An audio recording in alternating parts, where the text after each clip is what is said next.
Oi, pessoal!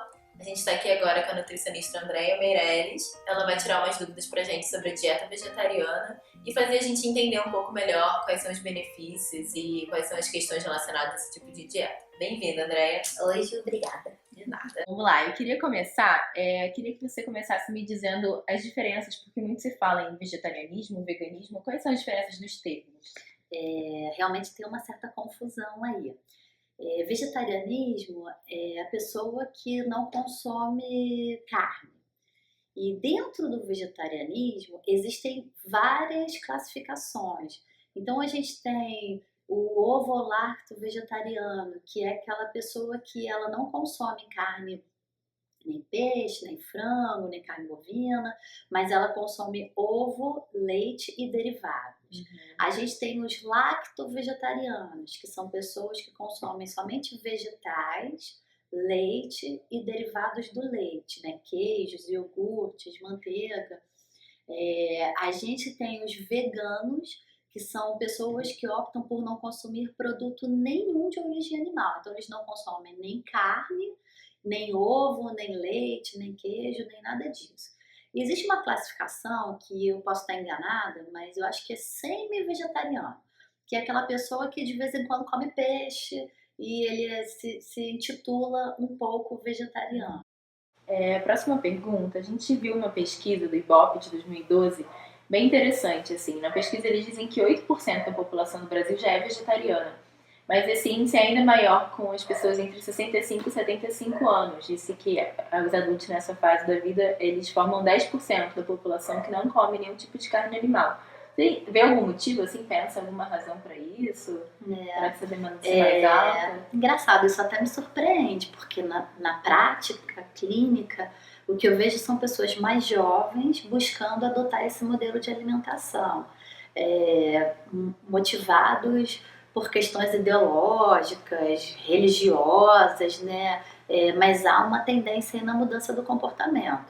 Quanto a essas pessoas de 60 a 65 anos, talvez tenha sim relação com algum tipo de patologia. É muito comum a gente ter presença de doenças relacionadas a problemas causados pela alimentação e que muito provavelmente exijam algum tipo de restrição alimentar. E aí eles optam por mudar a alimentação por uma questão de correção mesmo de problemas de saúde. Então eu diria que os jovens talvez busquem muito mais por uma questão de prevenção e de ideologia, e de 60 a 65 anos talvez tenham um poder muito mais aí curativo, de tratamento, né, propriamente dito, já de doenças já instaladas. Entendi. E aproveitando que você falou do consumo da proteína, a gente vê muita gente, principalmente os mais jovens, que tem essa coisa da vaidade, aumentando o consumo de proteína para poder ganhar músculo, para poder ficar mais definido, mais sarado. E esse consumo, acaba que o consumo de carne, né, de proteína animal é muito grande. E como é que você acha que isso pode ser equilibrado, assim? Uma pessoa que malha, que tem que, às vezes, até repor, né, um pouquinho de proteína, como que ela pode repor sem exagerar na proteína animal? Sim. Isso também é uma outra conversa que é de muita controvérsia.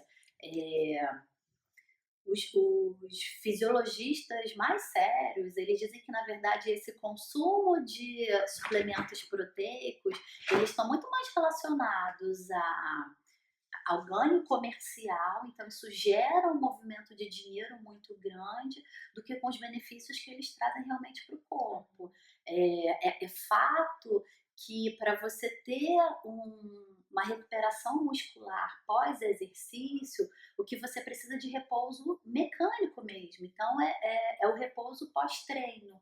E se você faz uma alimentação equilibrada de um modo geral, se você come todas as refeições, se antes do exercício você tem um cuidado de não ir em jejum, faz uma refeição completa, dificilmente tem necessidade de fazer algum tipo de suplementação.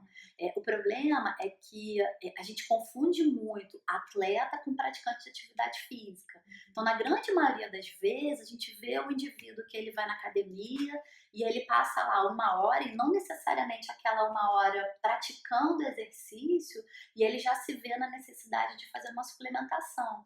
Enquanto que muitas vezes ele só precisava se alimentar alimentar melhor mesmo, né?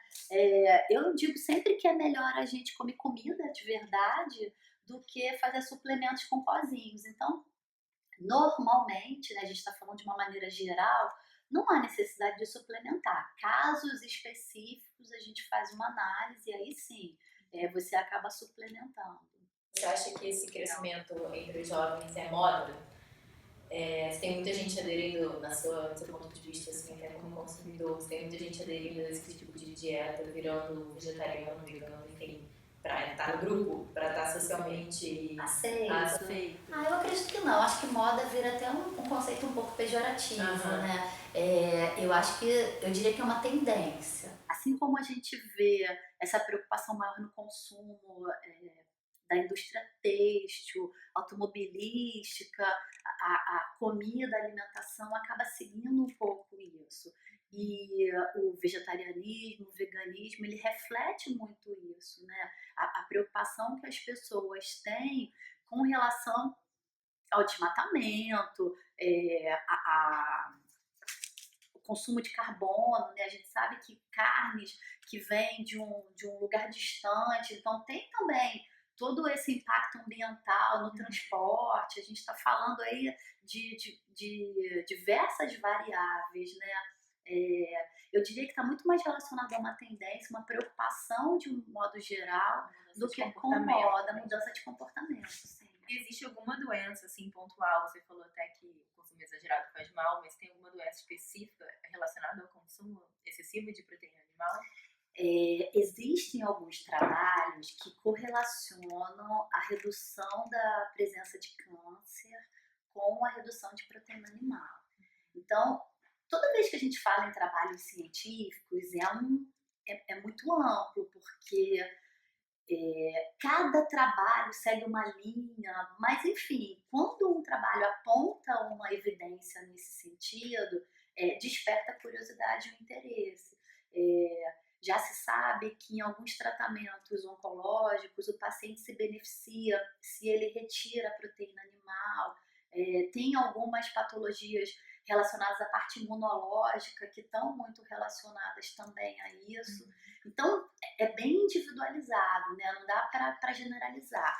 E toda vez que a gente fala em restrições alimentares, me preocupa muito porque as pessoas acabam tomando aquilo como uma regra geral e divulgando isso de uma maneira muito alarmista, muito terrorista. E eu não acho bacana. Então, assim, tem alguns fatores, algumas evidências, mas a gente não tem nada de concreto. Quando a gente tem uma doença já instalada, sim, aí a gente precisa evitar o consumo de proteína. É o caso das doenças renais, né? O paciente que sofre uma insuficiência renal aguda, crônica, provocada por outras doenças diversas.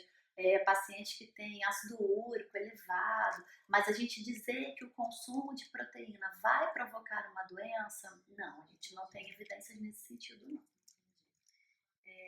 A última pergunta, na verdade tem mais duas. Se existe algum caso que o vegetarianismo não é recomendado, assim, que tipo de pessoa com algum estilo de vida, de repente? A gente precisa ter muito cuidado nas crianças, porque a dieta vegana, né, a dieta ovo-lacto-vegetariana até consegue suprir bem as necessidades de vitaminas do complexo B. Mas a dieta vegana, não, já é mais difícil e muitas vezes há necessidade de fazer um controle muito maior e mais frequente e uma suplementação de vitaminas. Mas não é nada também que não pode fazer de jeito nenhum. É como eu falei, a alimentação ela é uma expressão ideológica, né? Cultural, religiosa, e a gente tem na Índia, por exemplo, são todos veganos, né? E se adaptaram muito bem. E o nosso corpo tem isso também, ele vai se adaptando às próprias mudanças que a gente vai fazendo enquanto espécie, né? A evolução. Desde que seja acompanhado, monitorado, né? Eu não vejo problema nenhum. E a última pergunta foi uma seguidora nossa, ela mandou para você. ela disse que ela adotou o vegetarianismo há alguns meses, só que ela tem sentido muita fome. Ela falou que mais do que o normal. E se você recomenda, assim, que ela faça mais refeições ao longo do dia, o que ela precisa mudar e por que isso aconteceu, assim, dela estar com mais fome? Se isso tem relação com a falta da proteína animal? Pode ser, a proteína de origem animal, né, a carne principalmente, ela tem uma digestibilidade mais lenta, né? Se você for pensar, quando a gente vai num churrasco, você fica, às vezes, o dia inteiro e não come mais nada. Então, por quê? Porque o esvaziamento gástrico, ele é mais lento. Então, aquele alimento demora mais tempo para esvaziar. Pode ser que ela esteja sentindo fome, não sei, porque tá comendo menos quantidade. A gente precisa avaliar isso também. O que eu percebo muito é que tem pessoas que acham que basta deixar de comer carne e que a alimentação vai ficar ótima, que você está adotando um estilo vegetariano. Saudável. E não é só isso, a gente tem que avaliar o que essa pessoa consome. Será que ela faz a ingestão de todos os grupos alimentares? Ela faz ali complementos, né? Ela substituiu a carne por outro tipo de proteína ou simplesmente retirou esse grupo alimentar do prato e não inseriu nada no lugar. Então é como eu falei, é muito individualizado. Mas eu acredito muito na fome como um instinto muito primitivo. Então, se ela sente fome, ela tem que avaliar isso. Será que o meu prato está adequado?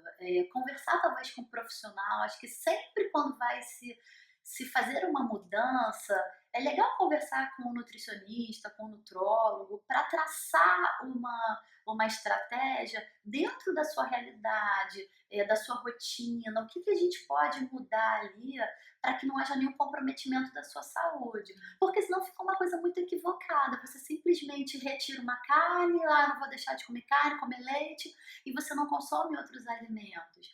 Não há problema nenhum em fazer uma dieta vegetariana equilibrada. A gente consegue fontes muito boas de proteínas com os grãos, então feijões, ervilha, lentilha, grão de bico, de um modo geral, conseguem suprir tudo isso. O próprio arroz com feijão é uma combinação muito interessante, porque a grande dificuldade, a grande preocupação que a gente tem quando deixa de consumir proteína animal é porque na proteína animal a gente tem a presença de aminoácidos essenciais, que são pedacinhos que formam a proteína que o nosso corpo não produz.